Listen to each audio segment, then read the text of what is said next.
Hey guys, Crypto Sunday, and it's been another red week. Sort of whole market down a reasonable amount. Down about 9.5%, about 47,000. Sort of various reasons really. It's doesn't seem anything sort of particularly crypto related. More sort of the whole market and just people being a little bit uncertain. Sort of tariffs and all manner of things in the macro world. You notice I've sort of taken this opportunity to make quite a stark change, I would say, to the portfolio. Sort of kept everything, kept Bitcoin, Solana, Ethereum, and Chainlink, and got rid of everything else, and sort of swapped them for basically part of the Solana ecosystem. Sort of betting that Solana continues to do well, and sort of taken some bets sort of outside of Solana itself. So yeah, we'll come back to some of those, but yeah, looking at the CoinShares report. So this is the week before last. We got 1.9 billion in total inflows. So this was sort of the week of the inauguration. We sort of know that was reasonably positive. Yeah, we've seen sort of 1.6 billion into Ethereum, 200 million into, 1.6 billion into Bitcoin, 200 million into Ethereum, a little bit into multi-asset, 6.8 into Solana, still 18 million into XRP. It's continuing to get a reasonable amount of flows. A little bit into Litecoin, little outflow out of Cardano. 6.6 million into Chainlink. I thought that was quite good, considering these are, from what I gather, just still Europe small ETFs. So, yeah, 5% of assets under management inflow this week. A little bit of short Bitcoin and 8 million into others. On the by country side, almost all. Well, I don't think we've ever had a a full sort of green sweep, as you'd call it, but a small outflow from Sweden, and inflows everywhere else. So your Brazil's, Australia, they sort of normally are, but yeah, Canada, Hong Kong, Germany, and Switzerland, all in the black, and obviously US, 1.74 billion. So the 1.6, yeah, there was was all countries. Looking at the last week, it's been a little bit quiet on the Ethereum side, still sort of constant inflows into BlackRock. As you can see, sort of they're not that big, but they're very consistent. Not a single outflow day, but some of the others do. Grayscale obviously continuing outflows. They've had sort of nearly 4 billion of outflows on the big fund now, and sort of only 597 million inflows into the small one. But yeah, sort of got 136 million outflow on the Monday, and then nothing at all on the Tuesday, outflows or inflows. That, it wasn't a day off, that was just a dead day. And yeah, a little bit of outflow, a little bit of, and reasonable amount of inflow sort of Thursday and Friday. So yeah, all quiet on Ethereum. On the Bitcoin side, it's a little more positive. We had a reasonable outflow on, I suppose you call it DeepSeek Day, 27th. Still inflow, regardless, into BlackRock, but yeah, reasonable outflow from Fidelity, Bitwise, and then ARK, of course, and from Grayscale. But yeah, this was sort of relatively quiet on the Tuesday. Wednesday started to pick up, despite a little outflow from BlackRock, but then Thursday and Friday sort of picked up again, 588 million and 318 million. So positive for the week, slightly less than previous week, but yeah, looking good. At the weekly MicroStrategy, and I guess they're not restricted from buying. I sort of understood it to be that they had to sort of go cold for a few weeks while earnings were ready to be released. They weren't allowed to sort of buy a huge amount and then have earnings the following week. But yeah, they have still carried on. Bought 10,107 Bitcoin. That's 105,596. As I think I sort of mentioned last week, he says if you're not buying the top, then you're leaving money on the table. But it's sort of his way of justifying the fact that every time he buys, it seems to drop shortly afterwards, which we have now. But yeah, they now hold 471,107 at $64,500 average, which I do still think isn't terrible. A lot of the other sort of companies, now buying are going to have quite a high average. If we do get a sort of bear market next year, they could end up, I guess, being forced to sell, depending on sort of if they're making money or not, and sort of how their debt is structured. I suppose if they're 0% interest and they don't have to pay it back for 5 years, then maybe not. They might just be on paper underwater. But yeah, 10,000 from MicroStrategy. This was just in this week. Nasdaq proposing in-kind redemptions for BlackRock's Bitcoin ETF. So they wanted this sort of from the beginning. Just sort of creates friction basically if people want to sort of put Bitcoin in the ETF. Some people would want to do that directly with their own Bitcoin, and now as it is at the moment, it means they have to sell it, get the cash, put the cash into the ETF, then the ETF goes and buys Bitcoin. It's just sort of creates a tax issue, where if they were allowed to put it straight in, then it wouldn't. And sort of on the way out, if you want to withdraw it, some people would just like to withdraw the Bitcoin and do things with it themselves. They're not allowed to. They have to sell and then rebuy again, and it's just as they're saying, it sort of creates friction. So benefits of in-kind redemptions, they're saying, would be tax advantages, operational efficiency, reduces sort of complexity and number of steps, streamlining things, and reduces sell pressure during redemptions, so potentially stabilizing the asset's price. So yeah, we'll have to see where this, whether this goes through, whether there'll be, if I assume if theirs goes through, then everyone else will file for it, but up to the SEC. And speaking of the SEC, we really are pushing, I think, how far they will go, testing the waters maybe of Hester and Mark Ueda and sort of likely incoming Paul Atkins. But yeah, this is sort of probably taking it a little bit too far. Tuttle Capital Management, an ETF provider, is filing for 2x leveraged ETFs. And if they already exist, to be fair, but if that wasn't bad enough, we're not talking Bitcoin here, we're talking Chainlink, Cardano, Polkadot, Melania, the new meme coin, 2x leveraged Melania ETF, XRP, Bonk, Solana, Litecoin, and Trump. So you can buy Melania and Trump's meme coin 2x leveraged on your brokerage platform. If they let these through. I can't see them letting these through. But yeah, just sort of, I would call this testing the water and seeing how far they would go. Yeah, there's sort of been noted that there isn't even an ETF at all of Melania, and we're filing for a 2x one already. But yeah, we'll see if any of these go through. I wouldn't be at all surprised to see something like sort of Chainlink or XRP or Solana, potentially go through. A lot of people are talking about Litecoin being sort of decentralized and pretty much guaranteed not a security. So yeah, potentially one or two of these could go through. I do have to just laugh at Elizabeth Warren still fighting the good fight. Howard Lutnick is in deep with crypto company Tether. Yes, he is. AKA Outlaw's favourite currency. I think it's again ignoring that, Outlaw's favourite currency is cash, US dollar cash.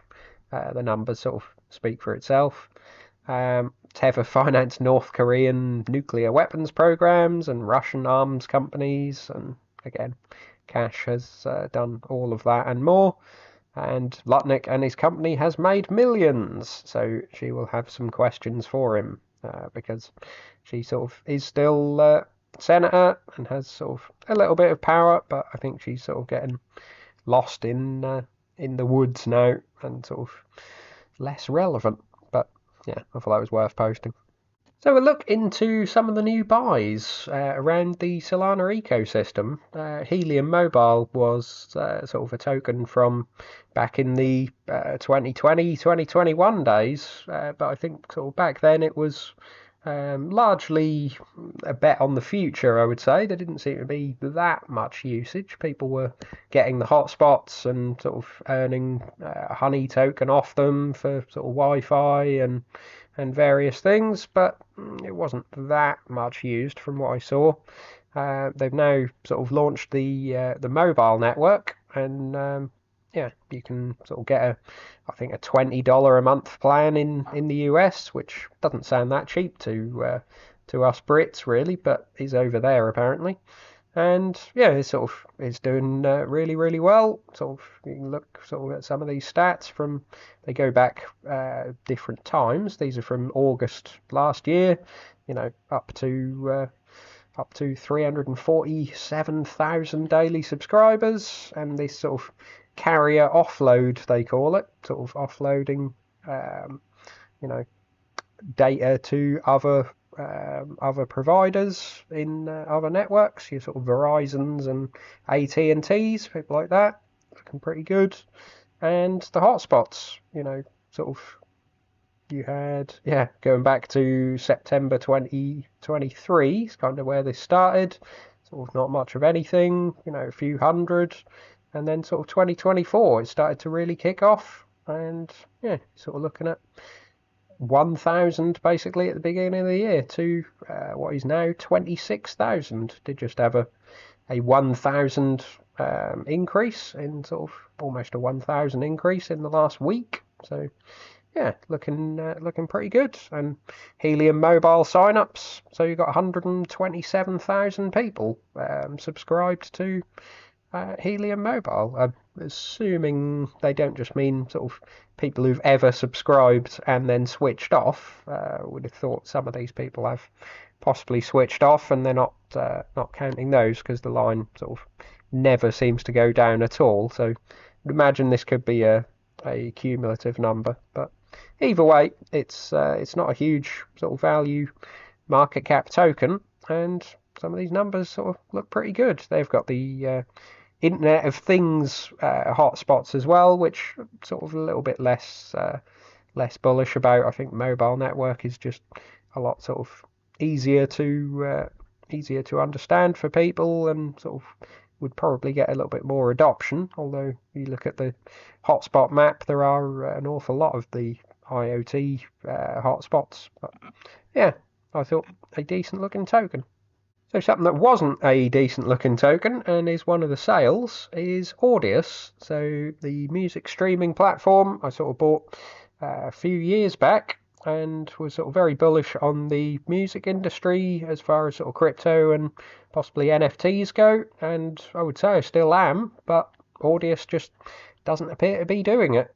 There's no guarantee that even if the music industry does move towards crypto, that they would use something like Audius. And yeah, you sort of see unique monthly users sort of going back to 2021 bull market. They were sort of hovering around 3 to 4 million, and sort of going through 2022 bear market, got down to 1.9 million users, sort of back up in 2023, but the all-time peak from the looks of it was May 2023, which doesn't exactly bode well. You sort of come into 2024, and then yeah, looking at the last year, sort of going into the end of the year, into the election, it was just continuing to go down, 2.7 million, 2 million in December, and then 1.8 million in January. So 1.8 million was lower than the 2022, FTX bear market, which just looks poor, really. So yeah, that's monthly users. and song plays looks largely the same, if not even worse. Plays were at 2.8 million for January. That's way below the 2022 bear market at sort of 5-6 million plays, and basically goes all the way back to February 2021 days. So yeah, not great at all. So with the idea that potentially this year is, last year of the bull market, and if it goes on a sort of normal cycle, next year potentially a down year, there isn't exactly a lot of time for these numbers to sort of suddenly pick back up and the token to do well. So yeah, while it is a project on Solana, I decided to get out and have a switch. So something to switch to was Hive Mapper. Token's sort of been knocked a fair bit, but yeah, I like the project. This sort of Google Maps alternative, essentially, but their sort of unique selling point seems to be that the maps would be updated an awful lot more regularly.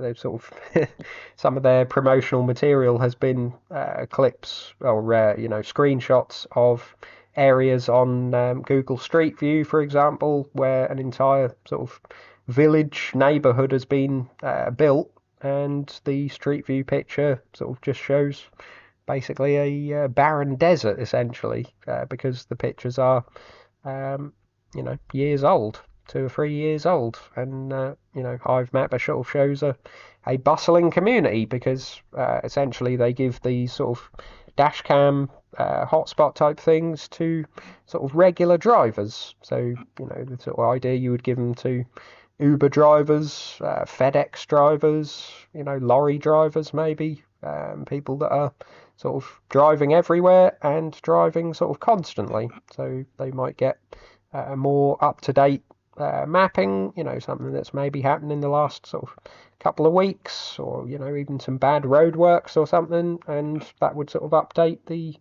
map rather than having a sort of 2-year-old set of images. And they seem to be mapping an awful lot of certainly the US, a lot more of Europe than I sort of had really realised. It seems to be quite popular in the UK from sort of looking at that coverage. Doing reasonably well in the rest of Europe, and yeah, sort of pushing into Turkey as well. They don't really seem to be in Africa, but they got reasonable amount in Dubai. No surprise there, I suppose. Starting to get a foothold in India, and Asia seems to be sort of very, very popular. Quite a bit in Malaysia and sort of Taiwan. And then Japan and South Korea sort of looks to be quite heavily mapped. So yeah, they're sort of showing 30% of the world's maps as sort of global coverage.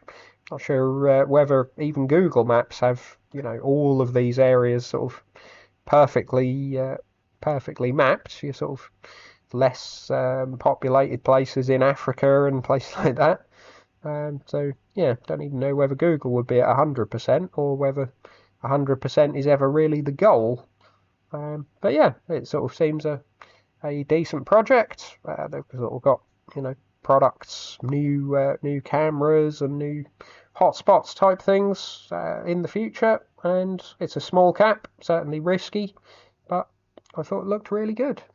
So I did have a look at the Radium report from Masari before, and thought they sort of looked pretty good, and I put some into them, and they didn't do one on Gito, but you can sort of see some of their stats on DeFi Llama. So Gito sort of staking protocol and sort of place for DeFi trading basically. And yeah, sort of certainly one of the largest. You can see sort of it's been growing reasonably well in certainly in the last year. They sort of gone from, again, don't look at it in USD terms, because that just takes the price too much into account for my liking. I like to look how much Solana would be on there, or how much of the token would be on there. And yeah, sort of in the last year, they've gone from 6.4 million SOL up to, well, you sort of look just before this jump, 14.45 million sold sort of a couple of weeks ago, and have then gone to 16 million just in the last fortnight, basically 14.5 to 16 million. So quite a lot of total value locked, which is good.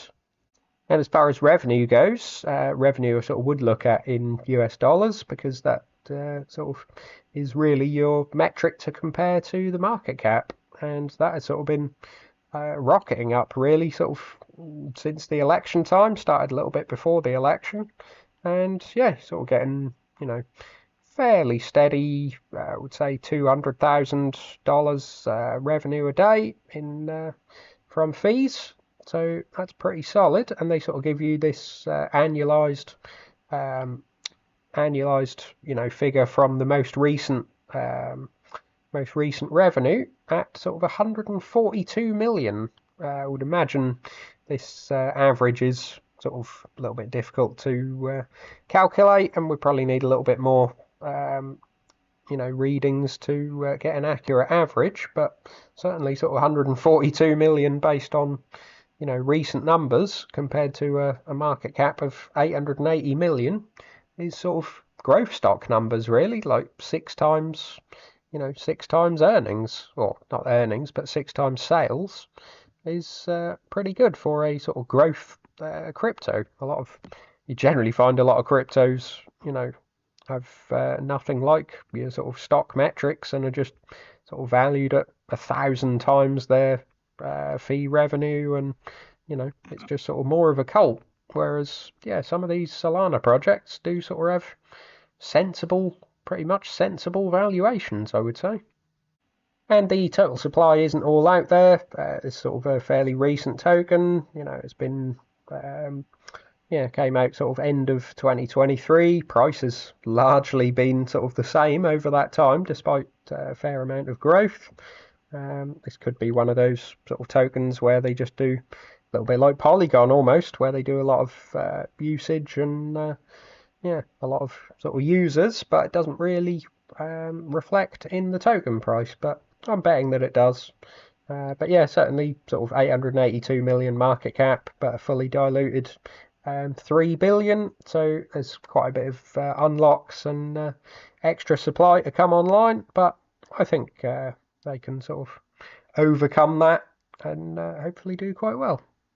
So Polygon, again, sort of not looking particularly good. You can look at the history of total value locked in their terms, but they sort of switched to this Pol token from Matic, so it doesn't really have that much history. Has been sort of going up and sort of spiked up around the time of the election, but very quickly sort of trailed off. I guess some of that may have been down to Polymarket possibly, but yeah, not too sure. But certainly sort of in USD terms, it's sort of pretty similar to last summer, sort of August time, and sort of certainly on USD value, it's way down from the highs. Sort of looking at, you know, around $1 billion for sort of 2 years basically now. So that's not exactly great. You sort of look at fees, and yeah, it's sort of a reasonable amount of fees, I suppose. $20,000 a day, not exactly loads and loads, I wouldn't say. App revenue is sort of a little bit higher, but yeah, again, this doesn't seem to sort of translate back into the token. Guessing some of this fee revenue they have to, or you know, they're sort of incentivized to push up to Ethereum on the main chain, and stable coins. Yeah, stable coins they're not getting either, really. It sort of doesn't appear to be growing. It sort of peaked out back in, you know, 2022, or 2021 even, and has been sort of rising this year, but again dropped right the way back down after the election, and sort of 1.7 billion. So yeah, not great. Market cap of 3.2 billion, and they just don't seem to be doing a huge amount to justify that. So yeah, I thought time to get out. Internet computer, I don't know whether this is whether DeFi Llama are sort of tracking absolutely everything, but certainly from these stats, it just looks completely dead, to be honest. Total value locked of $55 million, which is nothing at all for a over $4 billion dollar market cap, so fully diluted at 4.5 billion. You look at sort of in ICP terms, it's been sort of largely flat since since the springtime. Sort of spikes up here and there, but yeah, 6 million ICP doesn't exactly look great. They have no stable coins whatsoever. 5 million in stable coins. Again, it's a bit like Cardano, so we'll see the line maybe going up, but it's going up from $500,000 to 5 million, or 5 million ICP rather. Look at it in dollars. Yeah, it's $5 million. So that is compared to the market cap, absolutely nothing at all. So people are not using it for stable coins, and yeah, they don't seem to be using it for a huge amount of anything, to be honest. So volume is high, but that could easily be wash trading, or various other things. You don't really see anything of it on crypto Twitter or anything. People building on it, and it's just sort of seems to be a forgotten token from 2021 times. And then lastly, somewhat similar to VeChain, sort of look at, admittedly, this was sort of the end of the 2021 bull market, but yeah, they sort of had 32 million in total value locked, which isn't a lot, again, compared to a sort of $3.5 billion market cap, and they're down to, well, barely a million, sort of around just under a million total value locked, which isn't great at all. You put that in vet terms, and yeah, they've had sort of a couple of spikes, and it's for the last year been trending downwards. So trending down for a whole year is not great at all. So basically, I had sort of very little conviction in some of these altcoins, and didn't even hear what some of them are doing. Take something like Quant Network. There's sort of very little metrics that you can see. It's just sort of tweets about partnerships, and sort of even those were months apart sometimes. We're sort of working with X company to do something possibly in the future, and that sort of billions in market cap. Yeah, you can't really have just that. So something like Quant Network had to go. Basic attention token is getting used. You look at number of users of the Brave browser, and it's pretty much a straight line up. They're at sort of 77 million monthly active users now, including me, but it doesn't seem to be people using the actual token itself.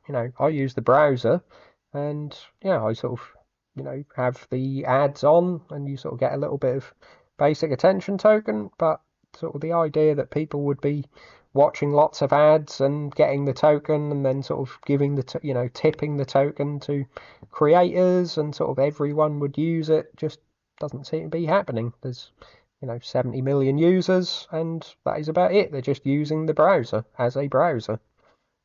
So yeah, I sort of decided to get rid of that. Gala games, just don't really see it taking off. The games sort of aren't particularly good. Yeah, decided to get rid. Polygon, obviously. Power Ledger is a Solana token, but haven't really seen a huge amount of usage. It's very, very small cap. Yeah, and VeChain, Audius, and ICP sort of covered. So I thought get into some of these. Metaplex is a sort of back-end infrastructure bet on NFTs, basically. And yeah, some of these others sort of was fairly happy with. So looking at sort of the rest of the coins for the week, Bitcoin is down 4%. Solana has been the bulk of the drop, 15.4%. See sort of Trump and Melania coin aren't doing particularly well. No surprises there. Ethereum down 5% and Chainlink down 8.9%. Not really much point in sort of covering the others. Admittedly, Radium looks like it's had a fair drop even since I bought.